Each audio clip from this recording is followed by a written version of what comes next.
Hey guys, how's it going? I'm pretty sure we're live. Rumble is always playing games with us when we go live. So good to see you. Thanks What's for up, being here. guys? Thanks for being here tonight.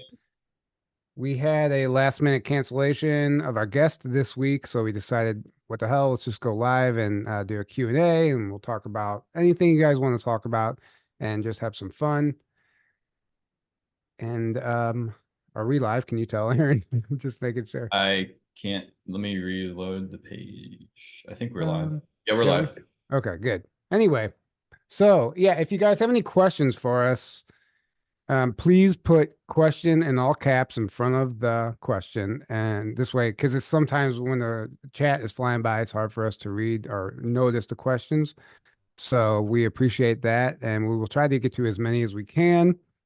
And, if you guys have any questions about any current events or anything that you want to get into, and there's some stuff we kind of want to talk about tonight, but we're just gonna have fun with it and just we're gonna, just basically be responding to the chat most of the night and just having a conversation with all you guys. Rebels of Disclosure is sponsored by Darth Maul. Maybe, maybe not. No. I guess you're saying We that are not because of sponsored by Darth Maul. No. because of the intro video that Mason made. No, it was a cool, really cool Star Wars theme, and that's the Duel of the Fates theme song, which is really awesome, actually, I think. Um, so anyway, I guess, yeah, there's a few things we want to get into tonight. Is one, the I put in the description current events and disinfo. And the reason I put disinfo in there is because I'm reading the Sands of Time series right now. This is book two. Yeah, I good. have We I both have are. about yeah, we're both Yeah, reading it. yeah. Mine's invisible. I have about 30 pages left in the second book, and I got the third one on the way. But there's a lot of There we go. information, and if you don't know what these books pertain, they pertain to, they basically Sean David Morton. You guys know him. We've interviewed him before. He knew somebody in the shadow government, and after that man died during Obama's inauguration, the Air Force delivered a stack of diaries to Sean David Morton's house. And basically, it's all of the man kept a meticulous journal of everything he had done in his time for the secret government. And he they were delivered to Sean David Morton's house, and with a note basically asking him to share this with the public because he couldn't share it while he was alive due to NDAs. So Sean took them and turned them into a science fiction series, but it's based on a true story from the information about the shadow government in these journals. And there's a lot of information in these books about the disinformation program that was implemented by the government. And not only, and it's very, very convoluted. So what happened was originally they were putting disinformation in their own files in their own vault because they had like a mole, they had a spy, and they knew that that spy was giving information to the Germans. So they were creating completely fabricated projects and creating all of the legitimate paperwork work to where there's nothing that's not real about it except the project isn't actually working. It's not in operation. But that information would be in the file. So any of the information that was shared with the Germans or whoever it was, it would be disinfo. So they were getting bad intel. So they're putting disinformation in their own vault, first of all, which is something you have to think about. So even when certain files and documents are leaked, that doesn't even necessarily mean that that was a real project. Right. And then, I mean, that's yeah, that's how deep the disinfo goes and yeah. how the lengths they'll go to keep people from knowing the truth of things. And then I'm going to read something from book two because this gets a little more involved in how the lengths they went to for this disinformation program. Um, so he says, didn't we have some guys working for us a few years back that were going around frightening folks that were talking too much? And he said, the registry.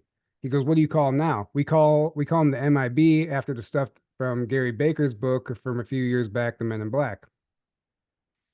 He goes, what do you want with them? He goes, I want to increase their usage, but in a different direction. I want to use them to compromise folks, give them the power to provide some heavy disinformation to a couple of these researchers. I'm sending you a list now. So he sends them a list of, so what these guys do in the shadow government, they read all the UFO books and they read everything that everyone's putting out in the magazines and everything. I'm sure like today they listen to podcasts, but they would see who is closest over the target. So then he came up with a list of these researchers and he wanted them. And here's what he said next. He goes, leak them some high level stuff, make it come from a high ranking military types involved in special ops in advanced R&D areas. Rock solid backgrounds, provable if anyone looks really hard, make it plausible that we've reverse engineered alien spacecraft and are testing them, include the cattle mutilation stuff as well, blame it on a secret project at White Sands or Nellis, have them start some crazy rumors about HARP as well, make them believe we're going to use it to heat up the atmosphere, to alter weather patterns over China or something to cause floods, storms, anything like that. So what's interesting about HARP is in this book, HARP was never the whole weather modification aspect of it was an unintentional side effect, according to this. The reason they even created HARP was because they were trying to patch up holes in the atmosphere, rips in our dimension, basically, where we were having bleed through, where basically UFOs and ETs were like sneaking into our reality. And that's when we had the uptick of all the UFO sightings in the 40s and 50s, because that's when they were doing their time travel experiments and tearing holes in the universe, basically. So the whole reason behind HARP was to basically put an entire sphere around the globe so that they could no longer penetrate our airspace. And the side effects was the weather modification. And then they realized that they could also modify weather. But Well, right. And then at that point they realized, yeah, wait, we can use it for that too. And I'm sure they but at the time they purposely released documents that because they wanted people to believe that they intentionally created it to manipulate the weather. And they didn't want anyone to know that it was created for this whole other reason. right to keep people away from knowing that. Right. Right, right. And he said, got it. So when do we start on this? He goes, yesterday would be fine. Okay, disinformation, then what? Discredit their disclosures? Exactly. Anyone on that list you think would buy that we could buy off to get to work for us inside their community? I had a couple of hunches, blah, blah, blah. Also, you remember the MK Ultra, the mind control stuff? Sure, about 10 years ago, we gave up on that when the funding dried up. He goes, have a collection of bright guys get together and rewrite the manuals, bring it up to date with the latest university research, then leak it as though if it's really going on right now. Make people believe their encounters with the visitors are really nothing more than governments screwing with their heads with some kind of new ray gun or something. Get someone in the Air Force to write up some bogus report that explains away the Roswell crap. The dumber, the better. I had been seeing more and more books come out about the Roswell crash, and some of the writers were getting really close to the truth. And he said, "So the MIB are back in business. Good. This should be fun." But and they keep talking more and more about this whole disclosure or disinformation effort. And if that's true information from these diaries, then you can only imagine what they're doing today. Like they were literally sending the men in black out to hunt down these researchers, give them disinformation for them to share, and then come out and discredit it. You can only imagine that they've done it with whistleblowers. We don't know what whistleblowers have come forward, ET contactees. Sometimes the best disinfo agents are the ones who don't even know they're disinfo agents. They think they're translating and giving you real intel, but they might be being fed bullshit. You just don't know. And that's how this whole information war is played out.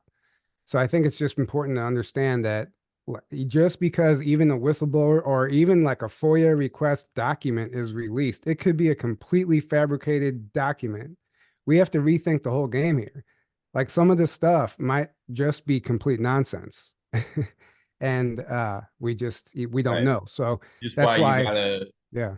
take in look at everything, look at, do as much research as you can in all areas and as many different people as you can, then also use your intuition and your gut, and you can see when you step back and see the from a higher view and then look at everything.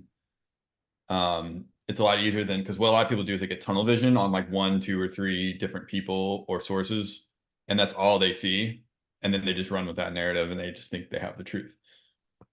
Doesn't work that way. I mean, you might get lucky and you might, there's probably some truth mixed with not truth in there as well. That happens a lot. Just don't throw the baby out the bathwater. A lot of times there's one person will share a bunch of stuff that is true, but then a bunch of stuff that is also not true.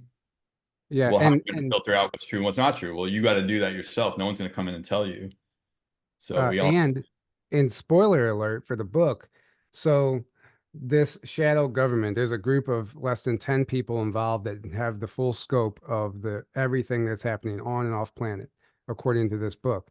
And boss one, they call him the head honcho guy, he was in communication with this very highly advanced race of ETs, one individual in particular. And he would have meetings with him. The guy with the ET would literally phase into his office and they would have meetings with him. Well, it wasn't until later that they realized that this ET, this high advanced ET, was literally giving him misinformation. right.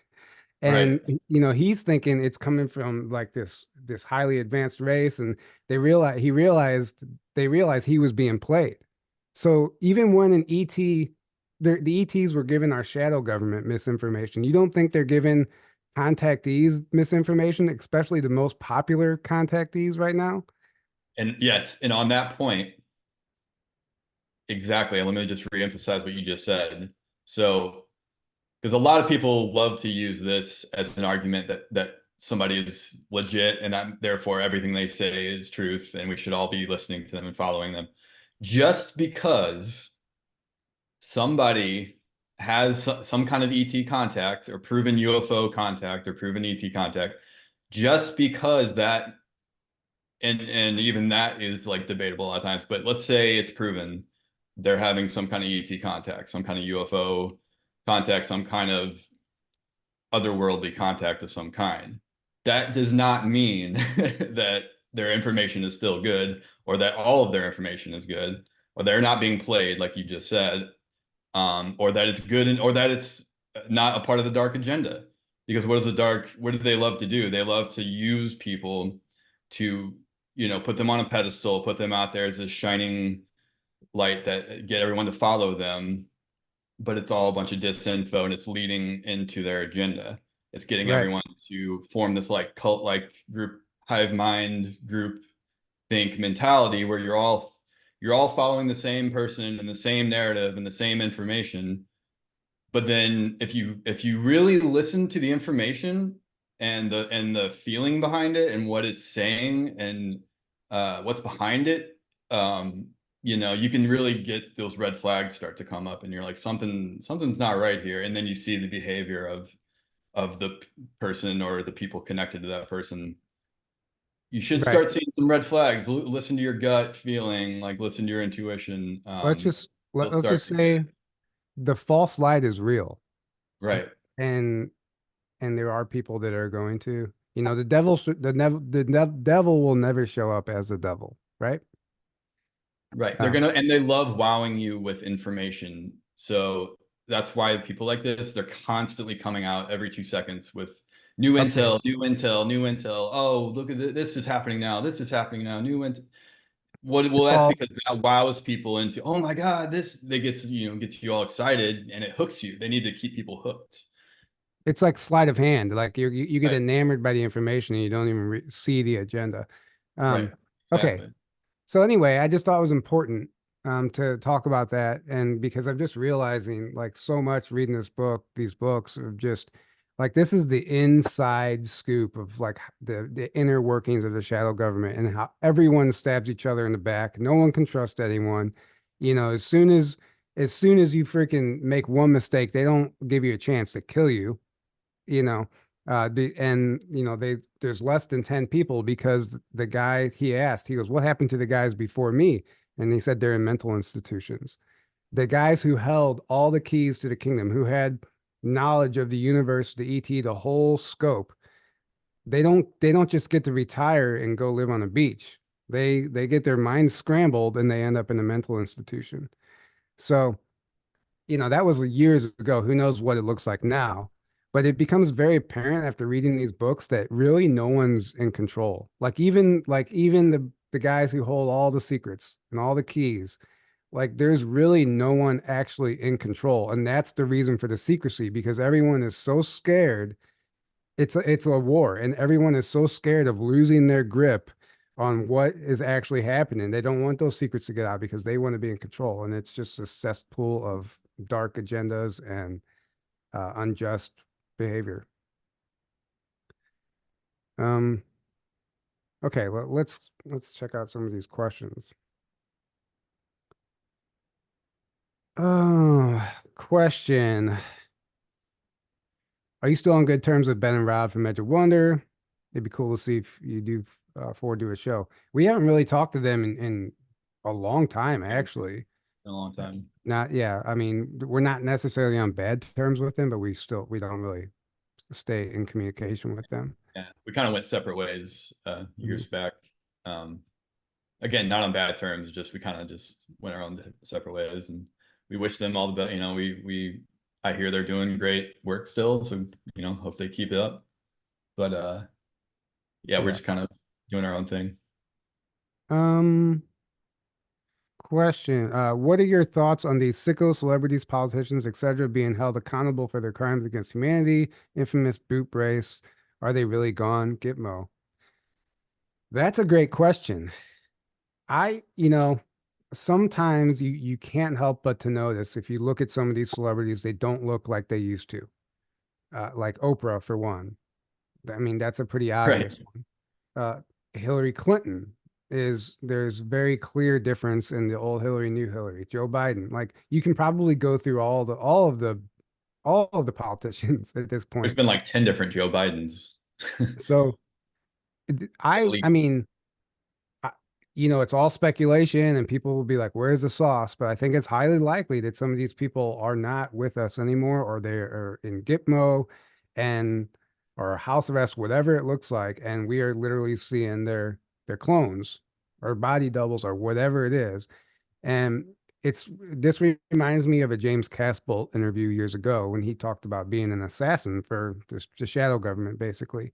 And he was ordered to take out one of it was like a lesser known person in the royal family. And him and his team went in and literally offed this man. And he said that, and they took the body away. They had the whole thing, whatever. And he said literally the next day or like the next month, the following Monday, he saw that guy in the news already. He said that's how fast they swapped out, they put the clone in his place. He said they literally took this guy out and he was dead. And then he saw him on the news on Monday. They never announced his death. They just kept things going. The show must go on. And he's Mhm. like, that's what's happening. He goes, the Yeah. people you see on TV are not who you think they are. Mhm. So I We did would a whole not, webinar. We did a whole webinar on that. right. But So I would not be surprised at all if a lot of them are actually in jail or not even with us anymore. or I've died years ago, and Right. it's been mass clones and body doubles, you name it, CGI, go on the list, deep fake. There's a number of ways they can fake a person still being alive, and we did a whole webinar on that. If you guys haven't seen it yet, go check out our webinar. What's it called, Tyler? It's Clones. an It's an illusion. illusion. Yeah. It's an Uh, illusion. Movie magic is not just for Hollywood, or it's just called the Clones webinar. yeah. Um, it's on Um, Rumble. It's here on Rumble. yeah. Check it out if you haven't yet. And speaking of, I just jumped straight into all the information. I wanted to actually talk about our conference a little bit too.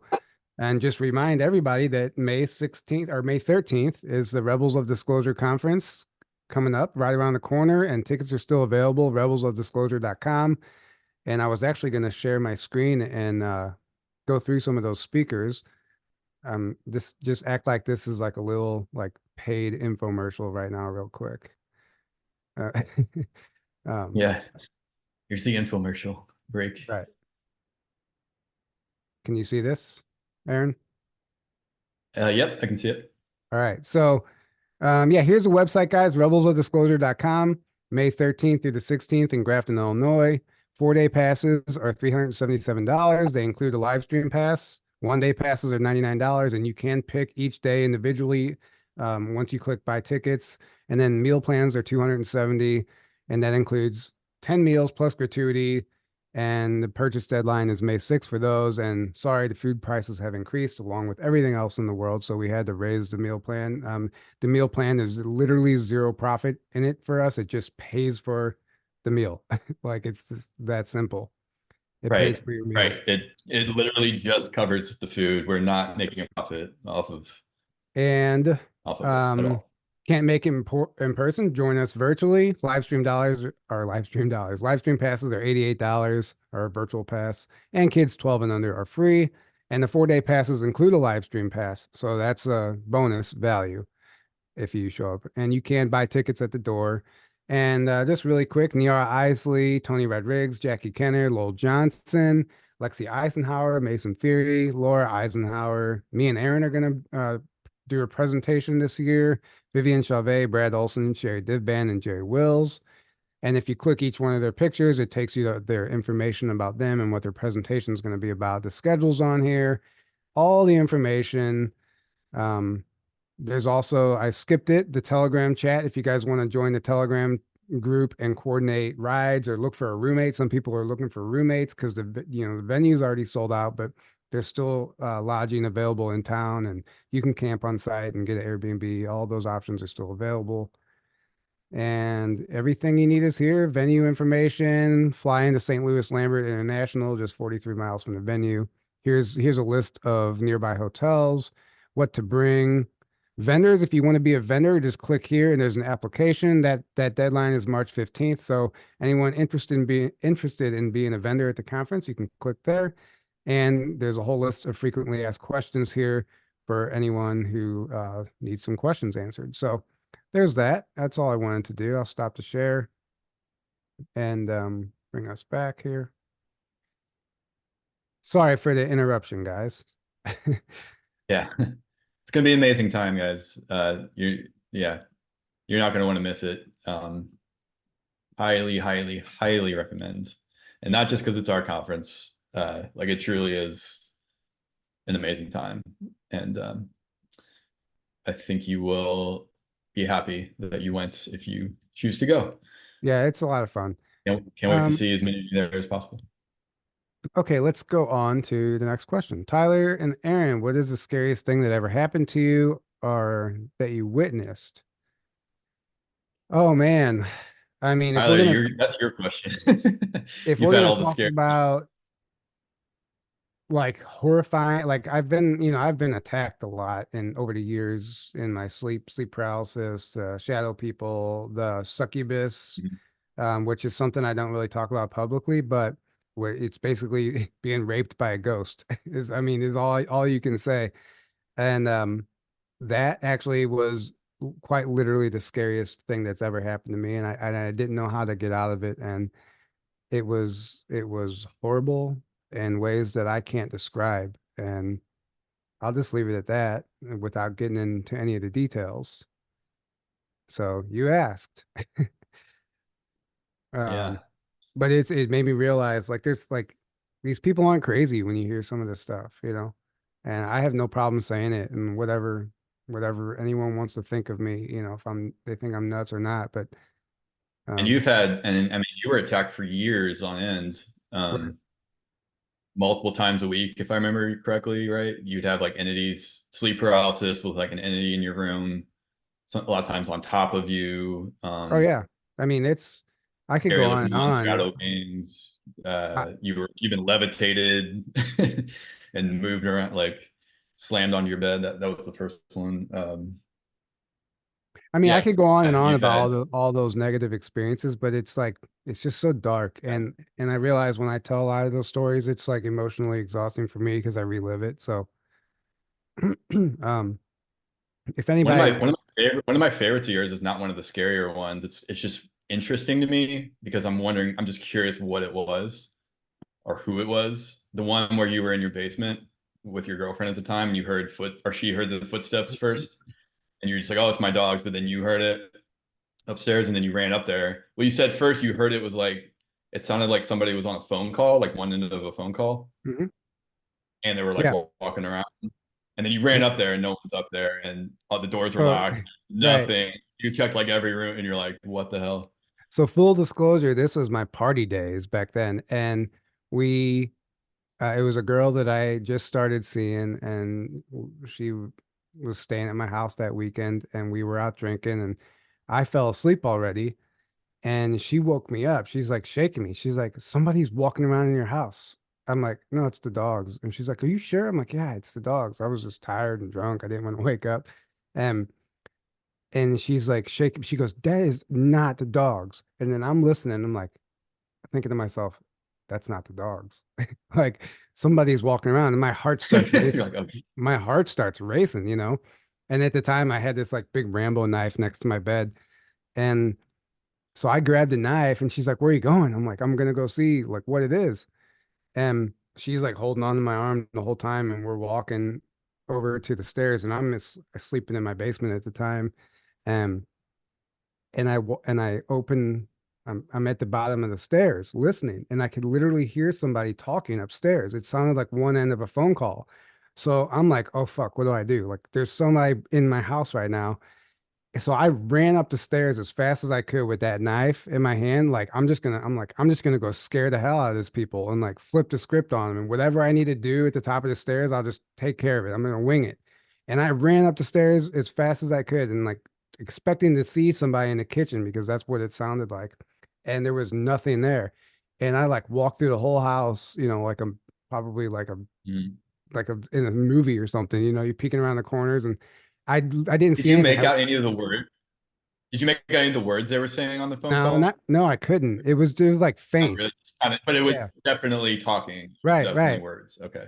And I even looked outside and I didn't see anything. And then I come back downstairs and we go lay down and I'm just like I put the knife back to fall asleep and she's like, "What are you doing?" And I'm like, "I'm going back to sleep." And she's like, "How?" She goes, "Are you kidding me?" Like she goes, "You're not freaking out right now?" You're just like, I oh yeah, said, it's gonna go like I was like, "No, definitely. I'm used to this kind of stuff." She's like, "Well, I'm fucking not." And Yeah. and anyway, it was funny, but yeah, that wasn't I can't believe you got me to tell that story, but yeah. My favorite and my yeah, my favorite part of that is right after you're just like, oh well, I'm just gonna go back to sleep. I mean, Like I it's had nothing. already been like the attacks at that point had been years into it. So Right. I'm just That like, was nothing right. to you at that point, right? I'm like, But to her, there's nothing on top of me in my room trying to suck my life force energy. I'm cool, you know? right, right. I'm just curious what that was. Like, was that an entity or was that a person of some kind? Dude, who Like knows? they that like teleported in and out before you got up there or something? Who Who knows? knows? Um, okay. So, question, do you guys have any tips on staying relaxed during these challenging times? Um, no. Meditate Yeah, and meditate. meditate as much as possible and stay out of fear as much as possible, get in nature as much as possible. And, Um, yeah, and I do have a tip. So I was, you know, all these solar flares that we were impacted with recently, and the whole Midwest was covered in fog, which was completely manipulated, in my opinion. That was not natural. Like we literally didn't see the sky for 7 days here in St. Louis. I'm not talking about the sun, the sky. Even at night, it was a blanket. If you wanted to look at the sky, you couldn't. You couldn't even see the tops of buildings and towers. It was just like something settled in they didn't want us to see, or they didn't want us to get the effects of the solar flare. But I felt like I was plugged in, like there was a low voltage current running through me the whole time, and I just couldn't relax.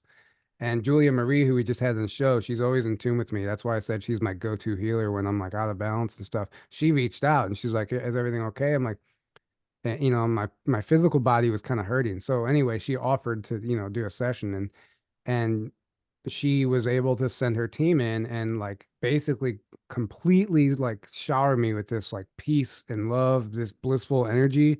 that just melted over and through my whole body. And I could actually feel like my top of my head tingling, and it just completely relaxed me. And it took any of the anxiety away, and everything that I was worried about, it just all melted away. So what my whole point of that is, like, maybe sometimes, like, we aren't even able to calm ourselves down in certain situations. So if you seek out like a healer or somebody that works with like Reiki or energy healing, they might be able to help you too. And like, just constantly make sure that you're like energetically in line. And meditation, obviously, that helps keep your mind calm. But um, sometimes when we're in those lower frequencies, we can't pull ourselves out of it. So we have to ask for help, and just don't be afraid to ask for help. Um, Yes, exactly. uh, You're at the chat right now. Hi, guys. The report I am getting is that the SSP will never release their technology to us humans as long as they are still in control. What are your thoughts on that? I mean, yeah, I have no idea if that's true or not. It's likely that they're not just gonna, show us their hand. I don't think it's gonna happen like that. We don't even have the infrastructure for that technology to even implement it into our society. Like, there's a process here. There's like an order of operations. So, um, Well, the I mean, first thing, go the ahead, first Ed. thing we would get, in my opinion, is some kind of lower level free energy that at least is free energy where we're not no longer paying electricity bills and gas bills and all that kind of stuff, and be able to heat our homes for free and run all of our electronics for free, um, and water as well, clean water, clean food, clean water, clean up the planet, um, and then that. And I think the travel stuff, as far as like, oh, we're all gonna have hover cars and flying craft and stuff like that, probably a little bit farther down the road because um Because where are you I gonna don't know, fly that's it? just the way I see it. Right, right, exactly. And like you said, there has to be an infrastructure for some of the stuff, which there isn't yet. And then the health stuff, obviously. So like everyone talks about the med beds. Well, maybe that's part of it, but I think there's going to be more than just that. Um, for one, we're not going to have the mainstream medical industry and big pharma like we have now. Like that's going to have to change. And doctors, like we currently, like it's all going to have to change to actual like real, I'm sorry, but real information and real health care, not just sick care like we have now. And things like Rife technology, the Rife machine, stuff like that, and Tesla tech that's healing, and frequency technology, sound healing technology, which is the same thing, basically. Things like the OMNIA patch are going to be mainstream, all these kinds of things Right. um, are going to become mainstream, and they're going to, and because right now it's like we kind of have them, but it's on a very, little pockets here and there and on a smaller scale, but like it's going to become common knowledge, that's part of it. And no more, well, here's the thing about the free energy. Let me just go on this. So like how many inventors of free energy tech and anti-gravity tech and stuff like that have been killed or paid off, killed, gone missing over the last 100, maybe 100 plus years, right?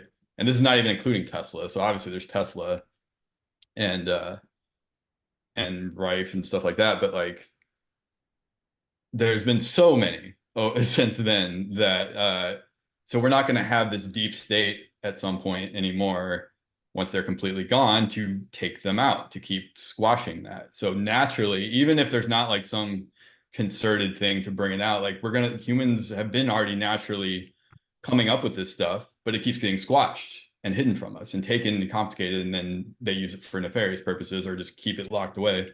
Well, that's not gonna, that's all over now, in my opinion. Like now we're moving into a time where people are going to be able to, hey, I invented this free energy thing, and able to actually bring it out without these, thugs and stuff killing them Well, off, hiding them. a perfect example is the Sands of Time book, when he develops the Right. rocket, the long lasting rocket fuel that burns forever, basically.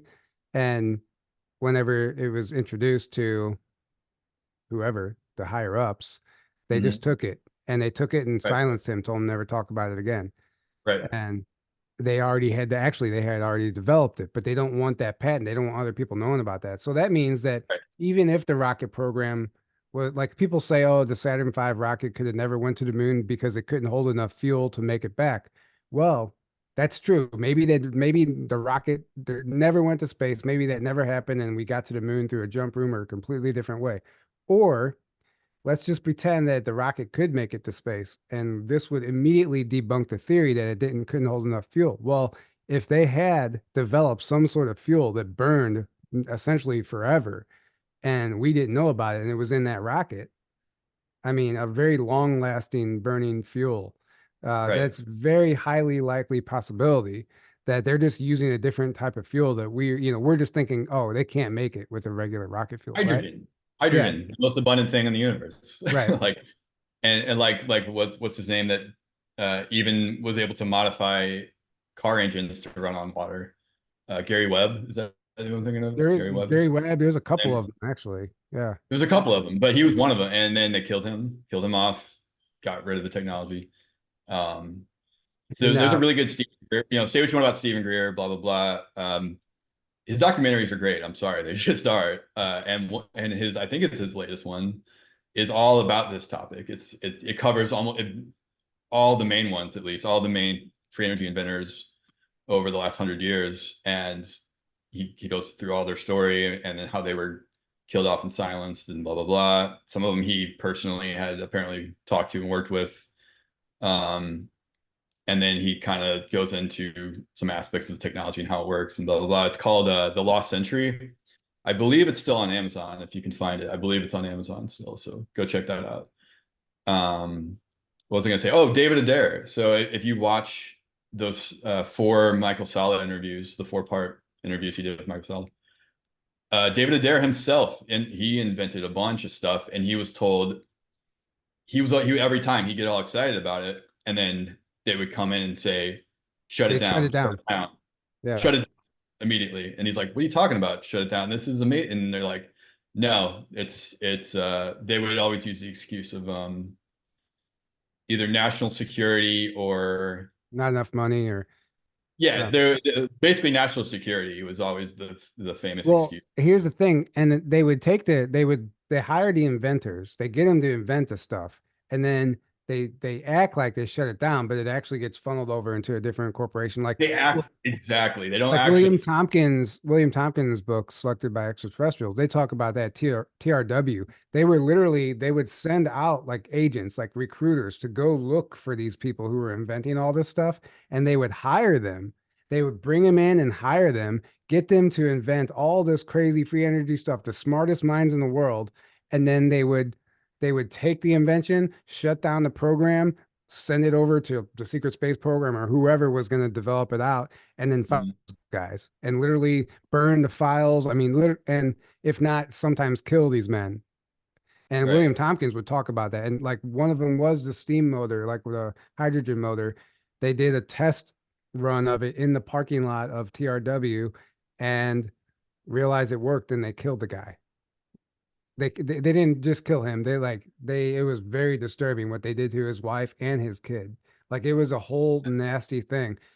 It Um, really gives you insight on who these people yeah. are in the cabal and the deep state. Like these, I mean, they're you like if you see the stuff that they do, like they can't be human, or some of them are, but they're the ones controlled. Like the ones above them are not human, clearly, because they despise humanity with a burning passion and the things that they do like that. Like that's why the planet is in the state it's in, because there are not humans that have been enslaving the planet for a long, long time, but that's changing now. And now we're going to be able to govern ourselves, take back our power, and not have all these things go on anymore. That we're actually able to thrive instead of So, being enslaved. So that's where we're moving in. um, That's why the so future. just so we can get back to the questions here, Anyways, there's a lot to get to, and sorry guys, we're moving really slow on this, but if we don't, why not spend some time on it? We had a few questions come in before the show even went live, so I'm gonna go through those. okay, Um, somebody shared Stephen Greer's website. You can find the lost entry apparently on his website in the So text. Jock Doubleday asked, "Is time alive? Can we talk to her? Does she enjoy sunsets or sunrises?" I'm just going to answer that in one sentence. Time doesn't exist. So no. Time doesn't exist. You're right. It's an Right. experience you're having, but ultimately time does not exist. There's only the now moment. Right.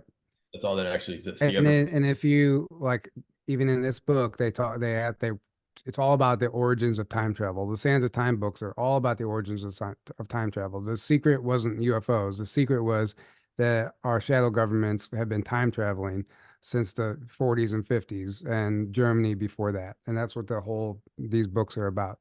And it's a whole temporal war, and it really brings a whole new meaning to everything that we see in the Mandela effects and the reason they Mhm. needed the HARP machine to patch up all these holes and blah blah blah. Well, it's just gotten out of hand. But either way, so, but they said in the book that like when they asked these other beings, like, do they experience time the same way? They're like, no, we don't experience it the same way, but we still experience time. It's not until you're like, who knows what dimension or density where you just don't experience time anymore. Um, okay. So, hi Tyler and Aaron, love your show. Have you heard of Gosha, a channeler of the Tijetans, who complained that parts of the Galactic Federation not being trustworthy? Since it's a conglomerate of ETs, there are some species in it that want humanity to remain in duality, so they can use it to further as their playground. What do you think of this? I think we kind of talked about that at the beginning. I think absolutely that's possible. There's probably Possible. the thing about the Galactic Federation is um they're really it's like they're like I see them as humans. I see them exactly like us, but in a different frequency, and we just can't see them because they're just a little higher than us. And what was I gonna say? Oh, Maybe a so little bit wiser overall, a little bit more right, evolved overall, but more but advanced technology, but obviously. ultimately they're still humans. They're still us. Right. They're not perfect. They're just in a frequency that we can't perceive. And our friend Katie Weiss, who we had her on the show a month or so ago, and she talked about, her channelings with the Federation, which is completely different than the stuff you get from like Megan Rose and Elena Denon and all those people. Like it's coming from a much higher play, like it's a much different type of channeling from the Yeah. Federation. It's actually the most that I resonate with. But she told me off camera, she was talking to them one time. They were talking to her and they said something and she goes, "Oh, so you guys are still awakening too." And she said she could literally feel their offense to that question. They were offended and they all paused and they said that's a very curious thing for a human to say. And like so they didn't even realize that they were still awakening. They thought they had like Their achieved this like ego right. is like, oh, And we got so it all figured out. Yeah. yeah, so it's like it's not even that it's like they're just a different version of us. It's really not that's what I'm Mm. trying to say. It's not so if Right. that's the case, then that means yes, there's going to be probably some assholes and some people who aren't going to comply and some rogue groups and who knows they could be given bad information to certain contactees and In my opinion, here, this is my opinion, to take it for what it, take it with a grain of salt if you want, but any beings or groups that are interacting that are well definitely that are in 3D still or that are like in any way kind of like directly interacting with 3D reality and us in 3D that alone says that they're at a pretty low level as far as like they're not that far higher evolved than us if that's the right. case because otherwise they would be in a higher dimension and they wouldn't be directly interacting in that way unless they come as like a star seed like a lot of us are in my opinion where you physically incarnate to help that way or they're helping from like beaming energy or whatever something like that but like or with dreams or more subtle ways, not like, oh, we're gonna fly our ship down and do these things and take you up on a ship physically. And if they're doing that, they're pretty much they're not that much above Right. where we're at, in my opinion. They just And have maybe more advanced technology, basically. right. And they could be there, they might be playing God too, for all we know. You Well, know? yeah. Well, look at the ancient past of all the ETs that have played God on our planet, and it's in the ancient texts, in the Right. Bible, Old Testament. All those that get translated as God, they're just clearly Right. ETs, crazy psychopathic ones, many times And playing God, telling everyone, oh, they're God because look how they have all this advanced technology that's very wowing. Again, with the wow factor right. that is able to And then so many different people are channeling so many different groups, and each group, all has a vision of how they think things should happen here on Earth, how they want things to play out to serve themselves. So that's where we get to competing narratives. Anunnaki. Obviously, there's the Right. Anunnaki. Yeah, with That's where we get to competing narratives. This is like it's a mess right now, honestly. And sometimes I think, we've said this before, but I think some people might think they're channeling an ET and they might be talking to a three-letter agency or something, which yeah. might have ETs that, like, if you're silly to think that the three-letter agencies aren't comprised of ETs as well. Right, right. Like So they might have, negative ones. right, Right. exactly.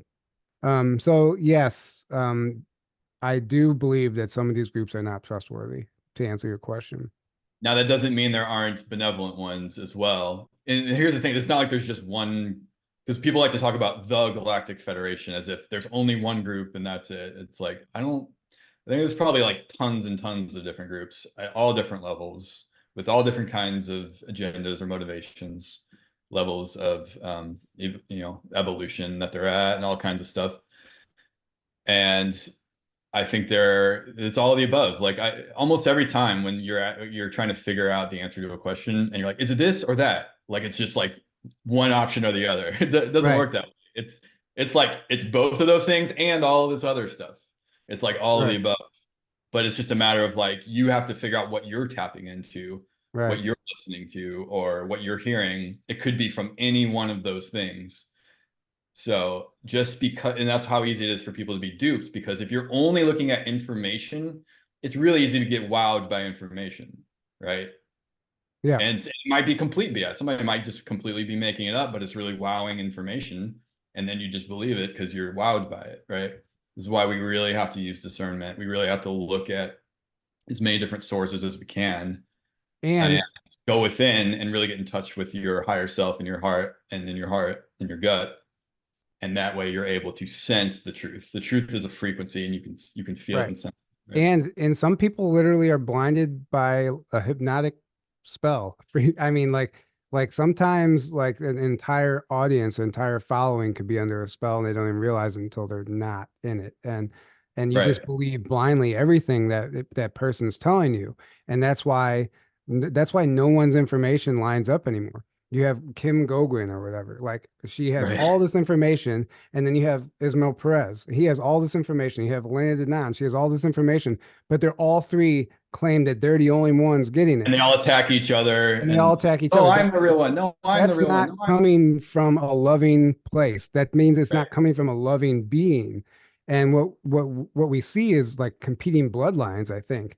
Like there's different bloodlines here that all like it's all a power trip basically. And so we don't give too much power away to any of those people that are bringing that information, that claiming that they're the only one.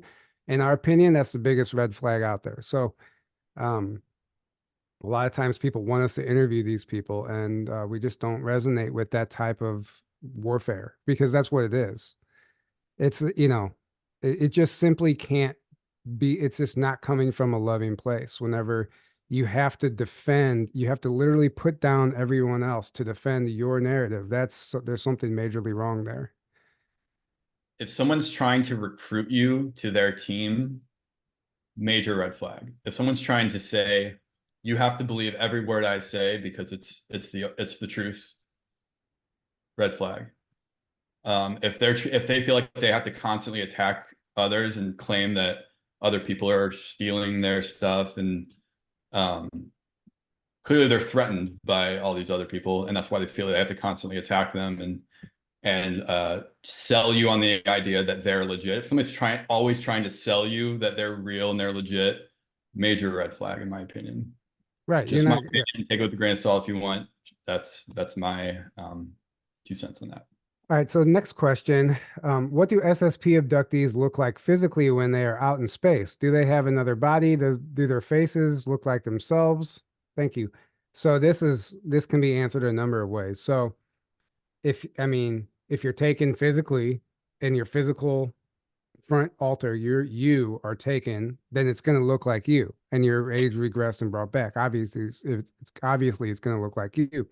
If your consciousness is abducted and put into a clone body, it might not look like you at all. Could be a female, could be anything, whatever the situation is. Um, so it's really interesting. Or sometimes like the Halo series, the way it depicts their 20 and back in that show is the person who's taken never comes back. The guy he's taken from his family, Master Chief, and he's brought into the Super Soldier program, and he's replaced with a clone as a kid. And the clone grows up with the family, and the family has no idea their child was swapped out with a clone. And that's that's a different way to look at it. So some of the people, like I think Tony Rodriguez and Daryl James and Dan Cooper, a lot of these people think that they might actually be clones. Like here, we're literally talking to some clones. So um, I think it could look like you, and it might not look like you, depending on the situation and the technology being used in the group that's using you. Okay. Question. My husband, 62 years old, is asking, when do you think it will be exposed publicly that there have been and are aliens working for us and against us in plain sight, unbeknownst to us? I think that part of the disclosure is probably sooner than we think. I think at some point, like before we know it, um, we're going to realize that the ETs are here and, working with the government. I don't know how soon, but I think it's going to be one of the earlier stages of disclosure. I don't know. What are your thoughts on that, Aaron? Mm. Sorry, what was the what was the question again? What were you in the chat reading? I'm Reading reading the. the chat. Yeah, I'm not in the same part apparently. No, I'm way, way back. I have mine Oh, paused. you must be because I didn't see that. It's way up there. It's paused. I'm just so I don't miss any of the questions. Oh, okay. Um, it was, um, come on, Aaron, get with it. When do you think it will be exposed publicly that there have been and are aliens working for us and against us in plain sight, unbeknownst to Oh, us? yeah. Well, that so the nature of that question itself is assuming disclosure is only something that's going to come from like the government or media. I'm assuming is like when's it going to be disclosed? Well, disclosed by who? So if you're talking about the government media, you're talking about um, two of the main institutions of the false control system that we're in. They're not going to disclose shit to you that's true or that is for your good, in my opinion, because they're part of this control system, unless things drastically change. So I would not even, don't worry about what the government is saying. In fact, anything the government's saying or the media saying, it's probably the exact opposite of the truth. 9 times out of 10 or more, it's the exact 180 opposite of the truth until things drastically change again. Right. So if that's still in place, the same governments and media and those kinds of things, mainstream science, blah, blah, blah, real disclosure is not going to come from them. So you're not going to be told real stuff, or maybe just tiny little bits and pieces that, they want to throw you out there that happens to fit in with their agendas. Right. So I think you said this, like that's going to be one of the last things to happen. That's if not the last thing, the last part of disclosure is that you get some kind of mass. We're going to tell you all, about all these ET races and all this stuff. So it's only Well, going no, to come but through, I think, but what I said is, I think we're like one of the first things we might find out is that ETs have been working with the government. Like, I think we might well, find right, that out, but they won't tell right, us right. anything. They won't tell But us again, anything. Yeah. right, yeah, like they might tell, but again, like it depends on if these controllers are still around or not. They're like once they're completely gone and there's no more deep state players like controlling things and manipulating things, then I think we'll start getting the actual truth of like, hey, these are the ETs that have been working with us, and or the negative ones that have been kind of manipulating us. Right. And here's the benevolent ones that been trying to help, and they're just now kind of able to, you know, um, So, and at some point they're gonna come out. Like in my opinion, there's already ETs here living among us. oh yeah, they The look ones exactly like that us. look more like us that can blend in are the ones living among us, um, that aren't like cloaked or Well, something. almost all the ETs, like they describe in the Sands of Time book, and like a lot of the contactees, they're human. They're humans looking. We wouldn't Right. even know the difference. You wouldn't know the difference, right? Um, Exactly. Now they do talk about the Greys and reptilians and all that stuff, but And there's ones that are like really tall, the tall Nordics, and yeah. that are like, when they're like 7 feet tall, and like then it starts being like, So okay, it says, question, will you guys resume interviews on YouTube and when? So Aaron started a backup channel and he's been uploading our library over there. I imagine once the library gets caught up and you'll eventually the current interviews will be going back on the YouTube as well if we still make it that far because we already got a strike again on YouTube when that channel. yeah, So yeah, guys. So I created another YouTube channel. If you haven't seen it yet, still called Journey to Truth Podcast. I'm uploading 90% ish of all of our content starting from the very beginning and moving to present day. But like Tyler said, YouTube has already given us a strike again. So we'll see how long it lasts. It might not last very long, or it might last a while. Who knows? We'll see. But um, I'm trying to get caught up to present day, but I'm going in order. So right now I'm in like the I don't know, 130s or 40s, something like that, um, episode number. So it's gonna take me at least a few more weeks to get caught up to present day once I can start uploading again in about, I think, 4 days or so.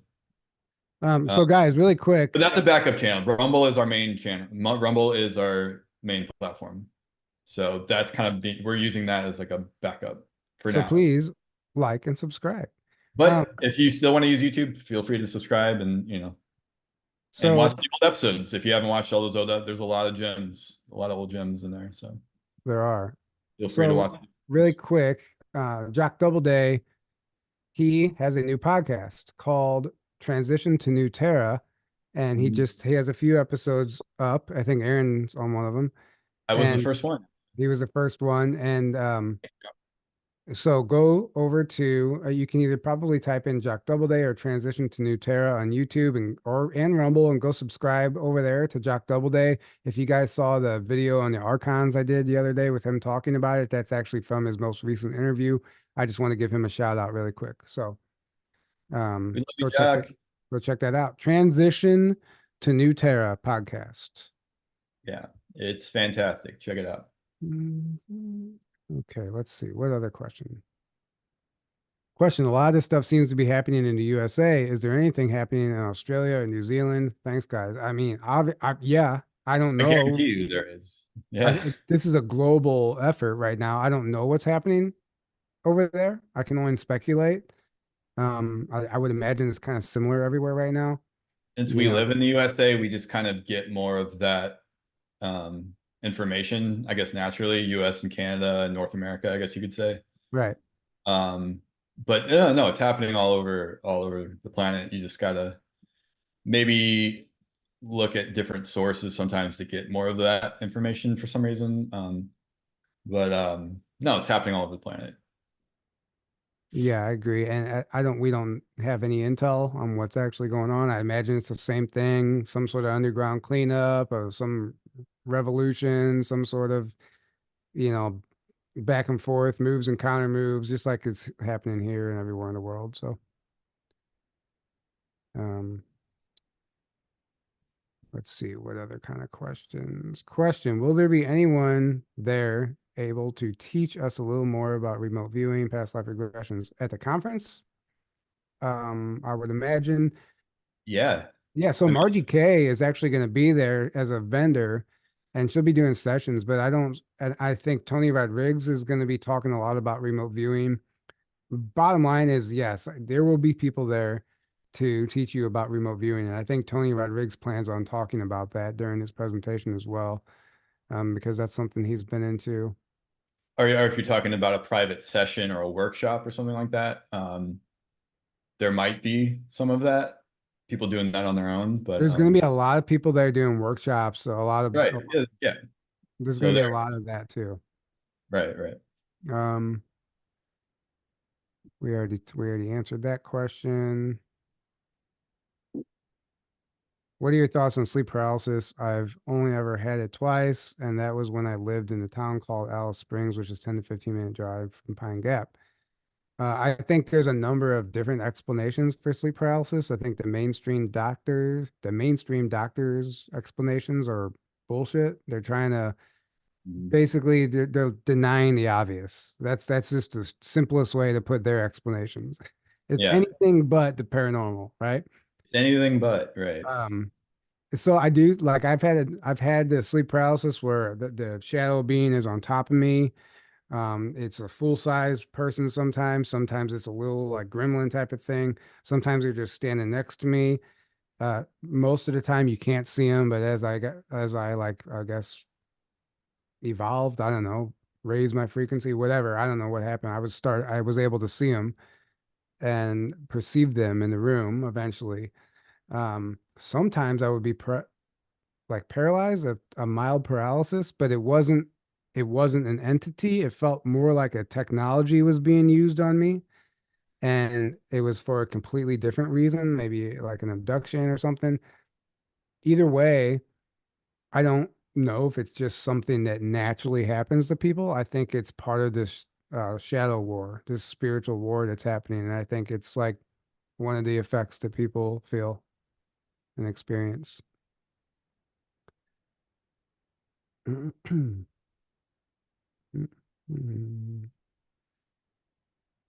Oh, any other questions that I missed? Do you This have, is way down the line from you, oh, if you don't mind. So Katie said something about The Expanse, the show.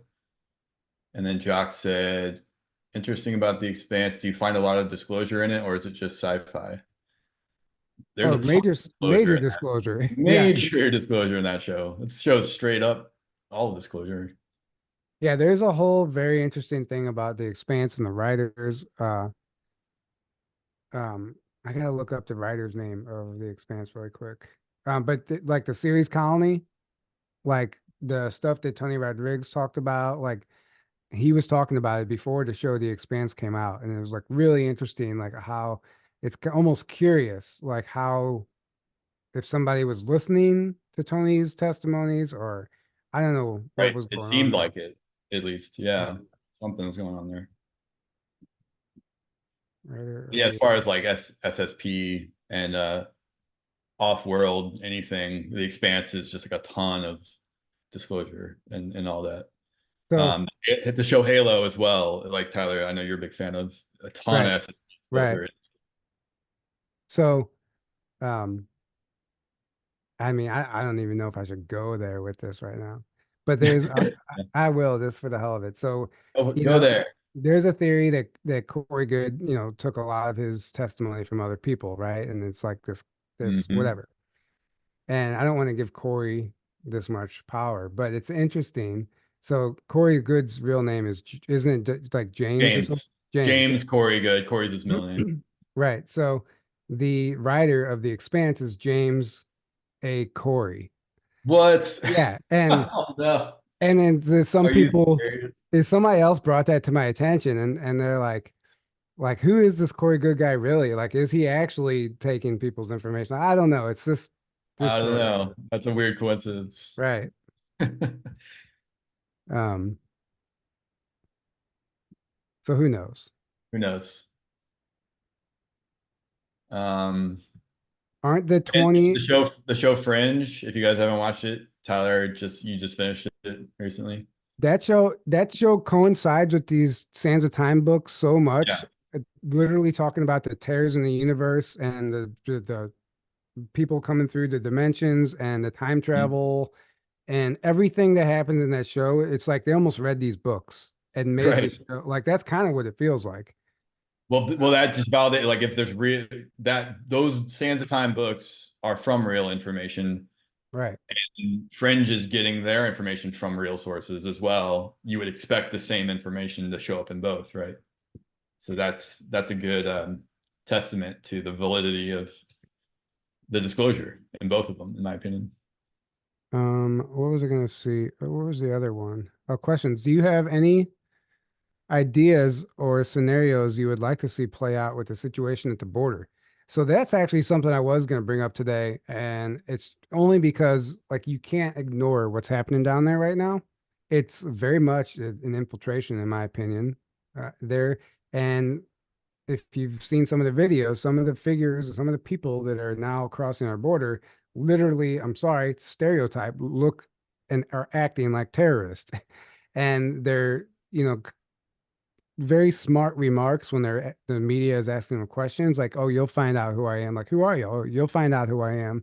Type of stuff. Like they know they're on some mission to come in and infiltrate. Like, who knows? There's all kinds of Mhm. stuff on Twitter right now, speculation about some mass infiltration and World War III and all this stuff. We don't like to feed into that because they want everyone to co-create World War III. That's what the whole purpose of the deep They state. want and they Yeah, want mass chaos too. They want mass chaos, war, death. Just they want all right, of it because that's they have to have that so then they can come in with their solution that they wanted to do in the first place. Problem, reaction, solution. This is what they do. So they orchestrate things like this on purpose. So then they go, oh no, we'll come and save the day and implement these things, and right, oh no, we have to do this now. And then they want people begging for the solution or accepting it outright because your people are that desperate. This is right, not information to the truther community. I know you guys know all this, but this is right. what they do, right? So when you understand the nature of what we're seeing on political agendas in the mainstream media and anything like this going on in the world, there's always people behind it pushing an agenda with it. You know, 100. very rarely things like this just a natural like thing that just happened. Right. It's none We of see it's all these red natural. flags, right? It's all inorganic. It's all anti-life. It's all satanic. Um, Right, right. So just stop feeding into it and take your power back aren't because the what they 20 want you to and do is get all caught up in the trauma and feed into it, right? aren't the 20 and back going to get their pay when the Sarge kicks in? I'm just going to be completely honest and answer the way I feel about that. No. I mean, Yeah, no. I think that's almost a delusional way of thinking at this point. Like I don't see Nassar and Jassar just happening, and all these people that never Well, even knew that they served in a secret space program all of a sudden get these checks and they're all wealthy and I blah. don't. I don't see that Right. I happening. don't think it's going to happen in the way that a lot of people think it's going to happen, and that gets propagated a lot on the internet, and it's not going to be called Nasara Dasara, and probably, I mean, maybe, but probably not. It's not going to happen in that way. What's going to happen is, so right now, our money's devalued. We have all these BS taxes that we shouldn't have. We are paying for things we shouldn't be paying for, paying to live on the planet we're born on. We're having free energy technology hidden from us. We're being poisoned from every angle. Um, the economy is being destroyed on purpose. We're blah blah blah. Go down the list. All of those things are going to stop. And then instead of technology being used against us, things being manipulated against us, it's going to be reversed so that our leaders and people, and we're going to start doing things to benefit everyone. And our money will actually be worth what it should be in the first place. We won't have all these BS taxes. We won't have to pay for energy. We don't have to work a BS 9 to 5 job just to survive, spend all of our time working just to survive. That's the Nisara, if you want to call it that. That's the monetary reset. And we're going to have these new, like, in my opinion, XRP, um, and things like that are going to be coming for the new financial system, but it's going to benefit humanity rather than be used to enslave humanity. Because that's what obviously you hear about the like CBDCs, central bank digital currencies, and digital everything that that the cabal wants to control. They want it centralized so they control it, right? Well, blockchain technology is decentralized by its very nature. So the best they can do is try to come up with their own like thing that utilizes it that they can control. And they're trying to push all these like agendas to do that. But in my opinion, it's not going to work. They're going away anyway. Um, and we're going to see some kind of that technology. But all the other stuff has to happen first. Like the slave system has to go away first. The poisoning has to go away. The chemtrails, the jab agenda has to stop. The GMOs has to stop. The destroying the planet in every way possible has to stop. The starving people on our planet has to stop. Like we can't even feed billions of people on our own planet, right now. We can, but it's not happening. Like that has to happen. We have to clean up the planet, provide for everyone the basics, that they can survive on their own planet they're born on. Like things like that are going to happen first. Then we're going to start seeing some of the other things, but it's not going to be like a lot of this propagated like, oh, all at once everyone's going to get millions and millions of dollars and all things like that. I don't think it's going to happen that way. That just Speaking of doesn't ring um, true. speaking of the food, that thing I sent you the other day that Joe Rogan shared. So there's an article out there that says carbon footprint of homegrown food is 5 times greater than those grown conventionally. The study found individual garden infrastructure responsible for increased levels of CO2. And Joe Rogan said he shared it and he said, anyone that discourages people from growing their own food is not your friend. Um, Yes, so I exactly. mean, but that's what they're trying to do. They're literally Yeah, making you think that it's bad to grow your own garden. It's yeah, bad to eat anything natural that the plant provides. They're like somehow weaponizing it. yeah. They're convincing people that that's bad, Right, so that you don't do it. Again, what the media tells you, this is what it right. always comes back to. Reverse it. That's the Um, truth. Grow your own food. we kind of That's already what we answered should do. this question. What Grow your kind of own. things do you think will come out of the Tesla papers when it's released, aside from energy and med beds? I mean, we can only speculate, but we kind of already covered like what we think the technology rollout's going to be. Um, what else do we have? Tyler and Aaron, you were hitting it out of the ballpark with your talk. So to the point. Thank you. Thank you. Amanda said they did the same with homeopathy. Yeah, exactly. They demonize Right. homeopathy so that you stick to taking their drugs and Any good, jabs. yeah, any good TV series that have had heaps of truth, disclosure is worth watching. For one, Fringe, absolutely.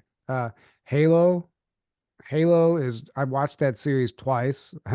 It's SSP disclosure, and season two is getting ready to come out. Expanse, we talked about that. There's a number of them, but those right off the bat come to mind. Mm. I was surprised at the Yeah, disclosure in Fringe. I really was. Like yeah. Aaron kept telling me to watch it. I'm like, I'm gonna give it a chance. And it's a little graphic at first and it kind of turned me off.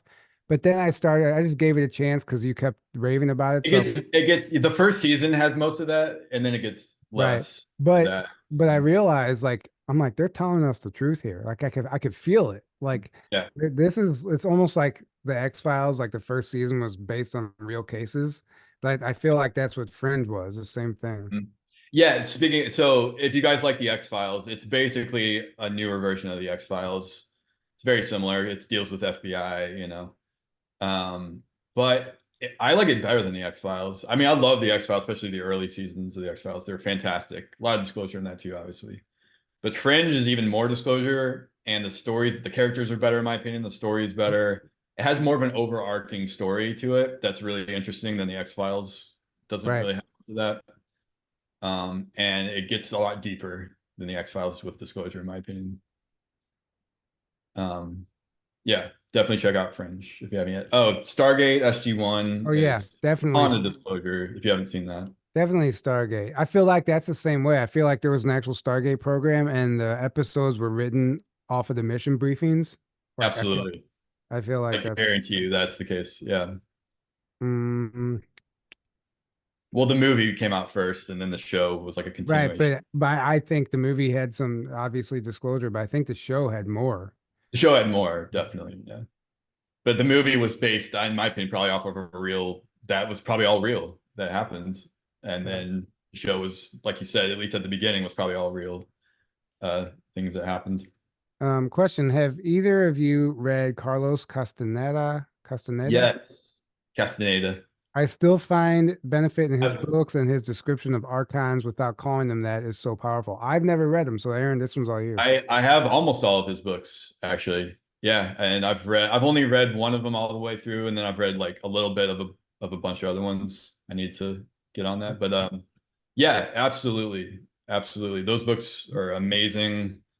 Ton of just wisdom in those books and spiritual truths, and then also, yeah, he talks about literally the archons, and it's all true. Like, and we look at what like David Icke says and what the Gnostics said, like it all lines up. It's all, they're all talking about the same beings. Right. Uh, yeah, absolutely. Carlos Castaneda books are amazing. So this next question I'm excited about.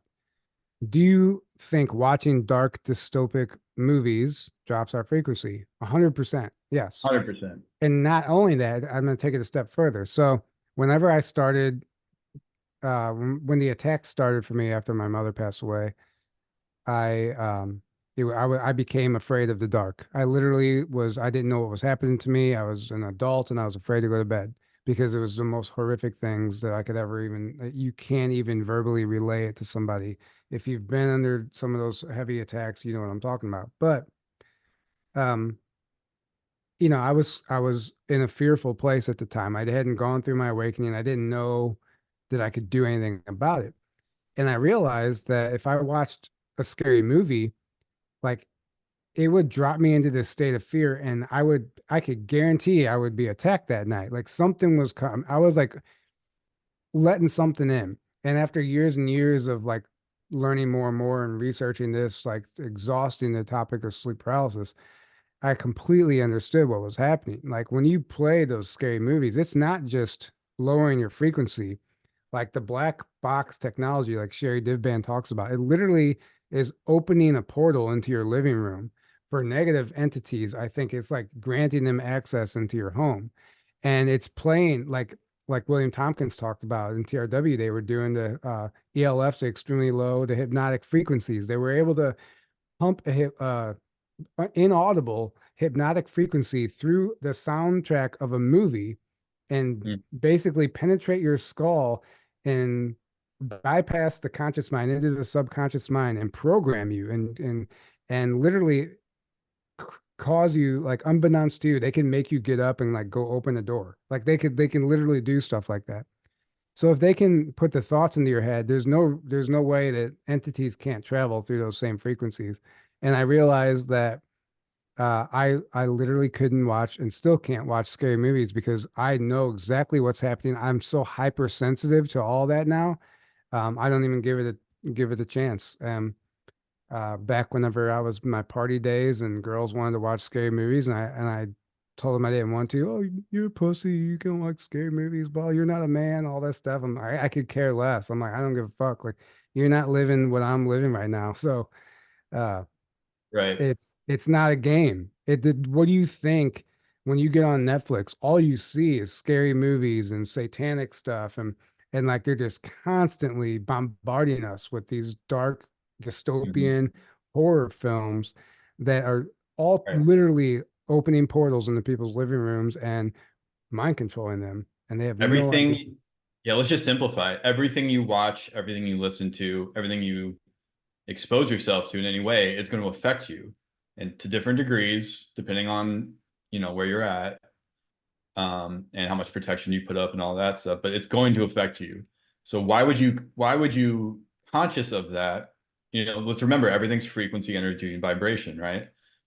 So if I'm constantly watching scary movies or movies that have a very low frequency, what's that going to do? That's going to lower my frequency. What's that going to do? Now all these beings that are at this lower frequency, and especially like in a lot of these horror movies, they're basically doing black magic. It's basically like spells and stuff, Yeah, it and is.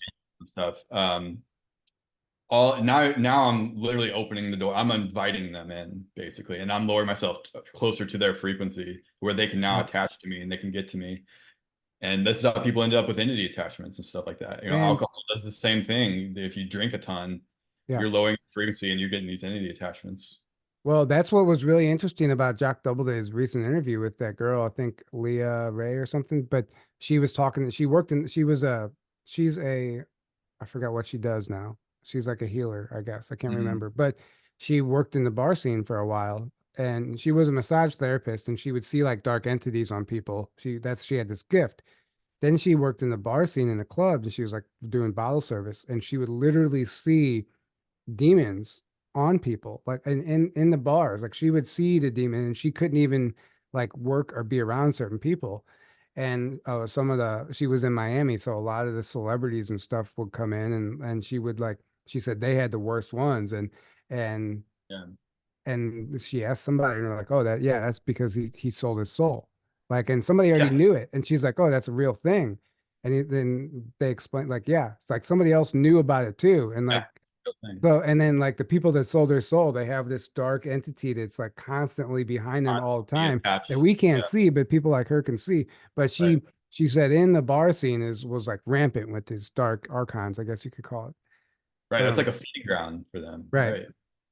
right. And then there's a whole thing where that like they just hang out in there, and sometimes they wait for you to like drop in frequency enough with Mhm. you just take that last shot that puts you over the edge, and then Right. that's oh the entity hops in and now Boom. oh, Steve isn't the same person when he drinks. Well, he's not because he just let this entity in. And maybe there's an entity that hangs out around Steve all the time. And whenever he gets drunk, then he comes in and takes over. And like, it's literally not the same person. Right. Who's it? Barry Littleton talked about this during his talk last year at our conference, where he had a whole story of like somebody that was at a bar and got all these into the attachments, and he helped like remove them, I think. But yeah, like this is real. This is real stuff. Like Right. It's this is true. all very real. And And your frequency, like what frequency you're at, like you said, if you're at too high of a frequency, they're not able to get to you. They're not able to attach to you. This is why it's so important to keep your frequency high.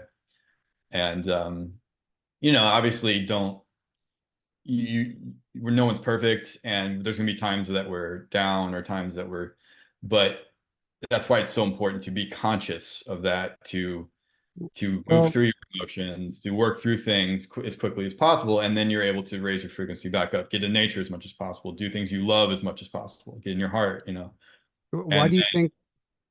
they're not able Sorry. to get to you. They're not able to stay attached to you, at least in that case. And one of the ways that they utilize us to or how they attach to us is through sexual energy. And that's why Right, they want a right, hypersexual society. Like everything right. is sex, sex, sex. It's porn is Why do you promoted, everything's promoted. right? Why do you think it's promoted, and why do you think porn is free? And I think it's free. and what happens also is if you're going to a bar where all these entities are and you have one too many and so does somebody else and now you guys have these entities and you have a one night stand or maybe one person has an entity and the other one doesn't. Like I'm telling you, like this sounds crazy, but I call them STDs, sexually transmitted demons. Like I think like you can literally pass an entity on that way or something of that nature can happen. It's just a very dark playground that I don't think people fully understand. And like that parasitic consciousness, like most of the time, all the cravings that you have for sex and drugs and alcohol is because it's not your craving. It's an entity. It's a parasite. Exactly. And I've heard many stories of people that they would have cravings or they would have these desires and emotions and things like that because of the entity. And then as soon as the entity was cleared, they lost all of that immediately as soon as the entity was cleared off of them. It's real. That's why My it's coming from the entity. It's not even their own stuff. my stepdad, so he's interesting. He had like a couple near-death experiences, three, possibly four, near-death experiences, and he's Amazing. like he just can't die. And he But at one time, he also had some surgery on his neck, and he had like a blood transfusion or something. I don't know. He got blood from somebody else, and extremely like low vibe in the fact that like he drinks and smokes and does all this stuff, but he's also like hyper aware of some things. It's really interesting. The Hmm. role he's playing here and as a human is interesting to me. But he noticed whenever he got the blood transfusion, he picked up new addictions and habits, and Hmm. he knew he knew innately that it wasn't his. They were the other person's, whoever's blood that The was. blood of that person's Yeah. right. And he like somebody who's just not into all this stuff, that he just to in like have that insight and intuitively understand that all these sudden cravings, and he became like really angry too. Like he got like obnoxiously angry, like not normal for him, Hmm. uncharacteristic for him. And he's like, I'm telling you, it's not my blood. It's this other person's blood. Like he's in me. Like he can feel it. I'm Hmm. like, that's crazy. We didn't even think Yeah. about that. Yeah, that's real. And Yeah. there's and people that have had like organ transplants, they suddenly get stuff from the person that organ was from, and they don't know Mhm. why. When they research that person, it lines up perfectly with like who they were and what they were dealing with. Yeah, this stuff's real, man. Like it's undeniable in my opinion. Um, Guardians of the Galaxy. Yeah, that's another one disclosure. oh yeah, Guardians of the Galaxy, absolutely. Star Jock said, yeah, Star Wars, Star Wars, of course, Star Trek. Leah, Jock said, yeah, Leah Ray, energy healer and reader of the Akashic Records. That's right. I've had many readings with her. Super sweet woman. Yeah, go check out her website. I'm actually going to reach out to her. I would love to interview her too. I think it would be a fantastic conversation. So go subscribe to Jock's channel and go watch that interview. Mm, Katie said, I know a girl who hated coffee before liver transplant and likes it now. Yeah, exactly. Perfect example. right. Whoever the person that liver was from loved coffee, and now she does because she got that person's liver. It transferred into her. Um, Amanda said courting happens too. Yeah, like yeah, Hoarding. cores. Yeah. Yes, exactly. Entities do attach to through sex. Yeah, Yeah, they attach through your sacral chakra. That's why they want us in our lower chakras all the time, and that's why they try to manipulate. I mean, that's literally how they right, manipulate us. Like if you can control your sexual desires, then you can take control of your life. Like if you're constantly right. giving your power away to that, then it's And uh they're feeding off the energy that you're producing through your yeah, through your emotions, through your you know, and all the then energy. They're feeding off of that. That's why they attach you in the first place. They're feeding off of you. They're right. And then you take it a step further. Like Max Spears used to talk about the Russian spies. They would come over and have sex with like our high ranking people within the shadow Mhm. government and stuff. And they would talking about the Akashic records. So everyone has keys and codes that only you have access to. But somehow through intercourse, like they were able to obtain information through the act of intercourse, right? And bring that information back to wherever, Russia or whatever, and they could get specific information that people were holding on to that might have been only in their head or something. Right. And it sounds crazy, but I mean, we're talking like levels that we just don't understand here. And he also talked about like all the elites and everything. They have all their meetings in the astral before they Hmm. even have a meeting in the physical if they need to. Right. And he said that the Hilton hotels was one of the places where they would do that. Like Hmm. somehow like they create these hotels, which it's like there's a technology being used. There's a frequency that makes it easier to access some of these realms. And I don't know, man, everything's not what we think it is. Yep. Um, In the words of the late great Jordan Maxwell, nothing works the way you think it does. Nothing. exactly. And I would boy, have is to, that true. Literally nothing works the way you think it does, and nothing is what it appears to be, basically, on the right. surface level. So guys, we're at the end of the we're at the end of the chat here. So thank you guys so much for joining us. Again, if you're interested, we would love to see you out at the conference. The tickets are available, rebelsofdisclosure.com, May 13th through the Yes. 16th, Grafton, Illinois. It's going to be a lot of fun. And I'm really looking forward to it. You know, we have the bonfires. That's the best part. Like, I don't know if you guys saw the video that I posted. It was like a compilation of the last 2 years of like everybody just having fun. And like when I put it together, it actually brought a tear to my eye. Because I mean, obviously, if you weren't there, it doesn't mean anything to you, but it's just like such a family friendly thing. And I don't know, the camaraderie and the experiences, like you can remove all the speakers away and just like, and from the conference and just have the get together. And it's just as Right. amazing, you know? Right. Exactly. And That's the uh, best part of it by far. The speakers right, are like a bonus. But then you get to hang out with the speakers right. too. They're not like separate, we're all hanging out together. So, And it's not at like a corporate hotel. right. It's a very warm lodge on, I don't know how many acres. A lot of acres, beautiful Basically, you're nature. in nature in the woods. I Yeah, mean, it's so different. It just has such a cool vibe. Like it's a place you would want to hang out anyway and spend some exactly. time. So And then every night we do a bonfire and a sky watch. You can kind of choose what you want to do or do both or just hang yeah, out.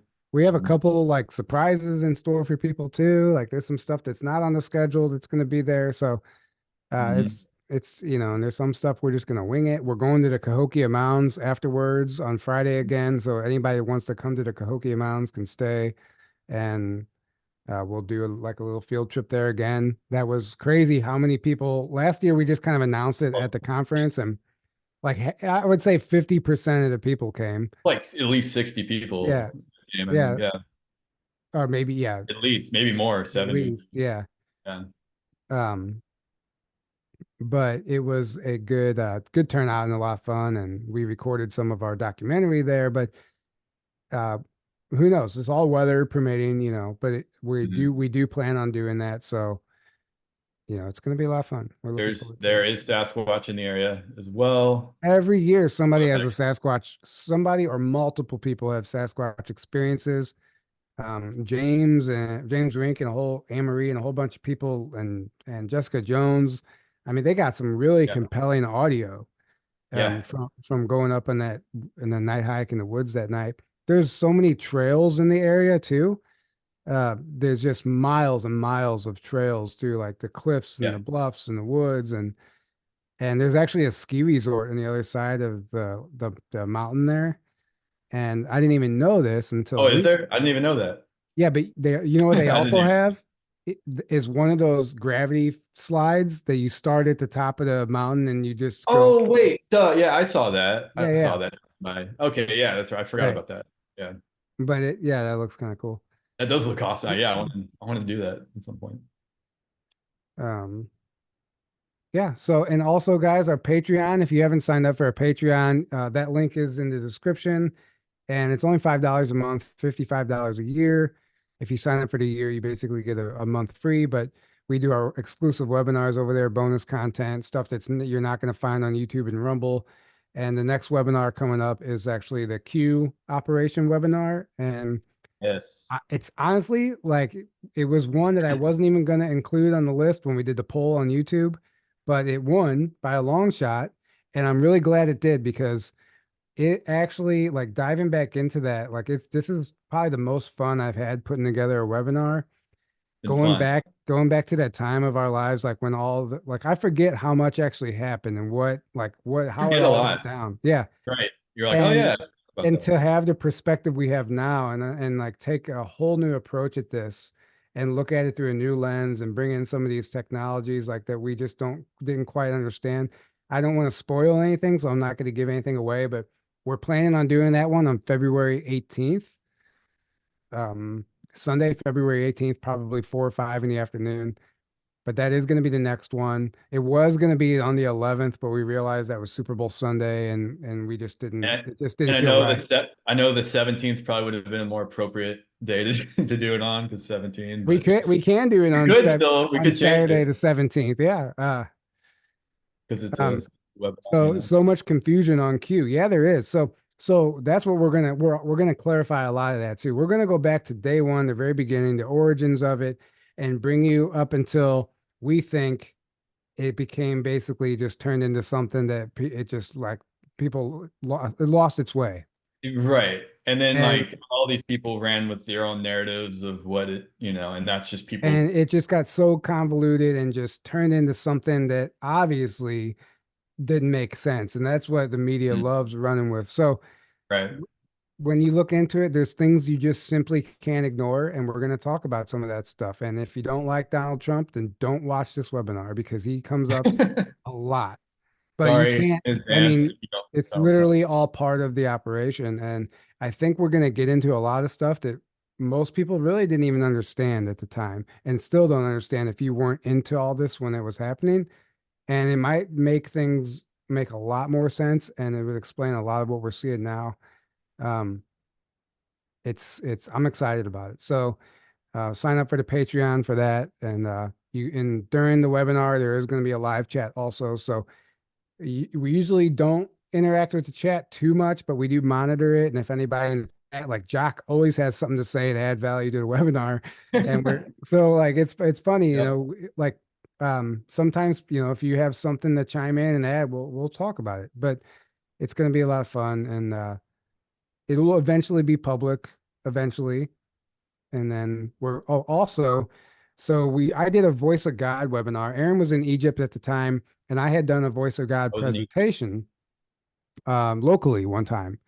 And I had that presentation just sitting in my file. And I was like, I'm going to do this webinar while Aaron's in Egypt. And I did my presentation and it was really good and it was awesome. And YouTube took our channel down and I never saved it. And we didn't have it backed up. So we're going to redo the Voice of God webinar, but it's going to be we're going to do it off of Patreon. We're just going to redo it on Rumble one Sunday. We don't know when yet and we're going to add to it, and it's going to be better. I mean, both of us are going to be doing it, so we're going to revamp that and put that one back in our library. So we're not going to let them win because that actually is very important to technology and understanding what's going on there and how it plays into like the school shootings and the targeted individuals and Right. even secret space program type of stuff. So, um, is there anything else? Is there anything else that I'm missing there? Um, well, here's just an interesting little fact that Jock just said in the chat. He said yoga was originally practiced as hygiene to defend against archons. There, I said it. Yes. That makes a lot of sense. I never thought about that. I would not doubt that at all. Yoga was originally practiced to defend against archons. Yeah, I believe that. I Um, believe it. Yeah, would not guys, doubt I that. can't recommend the Sands of Time books enough. They're both like the first two are like 500-page books, Yeah, and they're amazing. I've They're read like them both. 35 bucks each. They're kind of expensive, but they're worth it. There's 7 books in the series. Seven Um, books. I've read these books in record time. I I I flew through the first one in 3 days, and it was like 400 and something pages, and then the second one is 500 and something pages, and I'll be done with it tonight.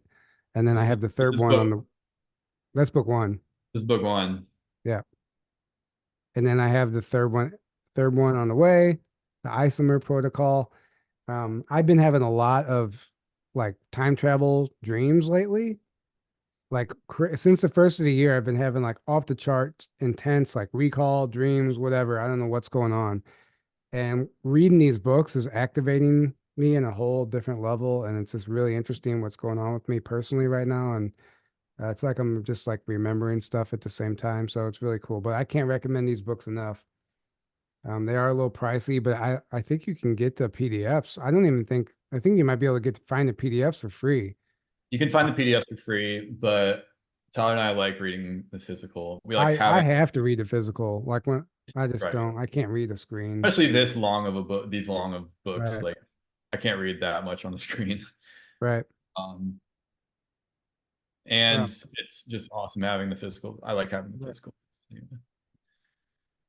Okay, so I think we're gonna go And ahead. you're supporting Sean David Morton, which is all Right. he's a amazing force, still going. Anyway, I think we're gonna go ahead and wrap this up, guys. Thank you so much for being here with us tonight. This was a lot of fun. Thank you for the questions. And Yes, thank you guys. this Sunday, we're going to upload another presentation from the conference this past year, probably Jock's presentation, actually. So look out for Ew. that on Sunday. And then, oh, also, we just uploaded today, earlier this morning, Alexia Eisenhower's episode 150. It was vampires, reptilians, and royal bloodlines.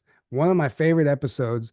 So good. She does like a whole slideshow presentation, and we have an amazing conversation. And it's a real deep dive into the whole subject. If you haven't seen it, I highly recommend it. I was watching some of it again today after I put it up, and you can't retain everything that we talk about in every episode. So like some of it was new to me again. I'm like, this is really good. So Yeah. I go check that out if you haven't, and it's a good one. And luckily, we thought we lost it, but Aaron had it saved in some secret hard drive somewhere, and he found it. I had it on my external hard drive. Right.